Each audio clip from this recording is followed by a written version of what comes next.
आप बिजनेसमैन हैं, आप कोई भी काम कर रहे हैं, अगर बिजनेस कर रहे हैं तो बिजनेस में सूरज से सीखने की ज़रूरत है।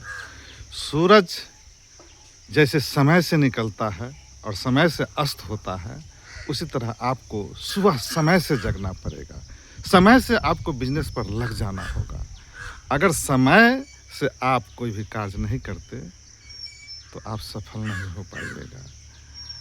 आपको अगर सूरज की तरह चमकना है, तो आपको सूरज की तरह गर्म होकर के तपना भी पड़ेगा, जलना भी पड़ेगा। अगर इतनी क्षमता रखते हैं, तो सफलता तो आपके कदमों में होगी। यही सच्चाई है। लेकिन अगर आप हर समय आराम चाहते हैं कि बिना किए कुछ मिल जाएगा, तो जीवन में एक बच्चा भी जन्म लेता है, तो उसका भी प्रोसेस होता है। बिना कुछ किए कहीं भी कुछ नहीं मिलता मेरे भाई। इसलिए जीवन में अगर बिजनेस कर रहे हैं, कुछ इतिहास रचना चाहते हैं, तो दिक्कत आने पर भी घबराने की ज़रूरत नहीं है।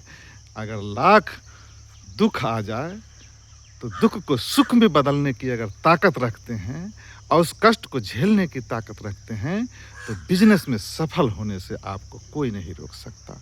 क्योंकि तूफान तो आते हैं कुछ देर के लिए और चले जाते हैं, लेकिन जो कमज़ोर पौधे होते हैं, वो हवा में उखड़ करके बिखर जाते हैं। डाली से पत्ते टूट जाते हैं, लेकिन वो जो बच जाते हैं उस आंधी में, वही इतिहास रचते हैं। इसलिए दुख के घड़ी अगर आपके साथ हो, तो समय से फिर सुख आ जाएगा। ये बात को याद रखिएगा।